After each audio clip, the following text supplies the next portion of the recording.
அன்பு தேவனுடைய பிள்ளைகளே, இன்று நாம் ஜெபிக்கலாம். குறிப்பாக அன்பு மருத்துவர்களுக்காக, அன்பு நர்சஸ் சகோதரர்களுக்காக ஜெபிக்கலாம். கிருபையும் இரக்கம் நிறைந்த நல்ல ஆண்டவரே, இந்த உலகத்தில் எப்பாகத்திலும் வேலை செய்து வருகிறதான மருத்துவர்களுக்காக, நர்சஸ் சகோதரிகளுக்காக நாங்கள் ஜெபிக்கிறோம்.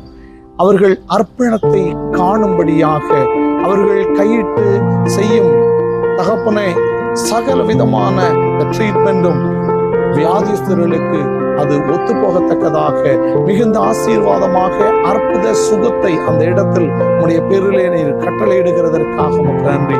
இவர்கள் செய்கிறதான இந்த அர்ப்பணமான வேலையின் மத்தியிலே இவர்கள் குடும்பத்தை நீர் ஆசீர்வதிக்க வேண்டும் என்று ஜெபிக்கிறோம். இயேசு கிறிஸ்துவின் மூலம் பிதாவே, ஆமென்.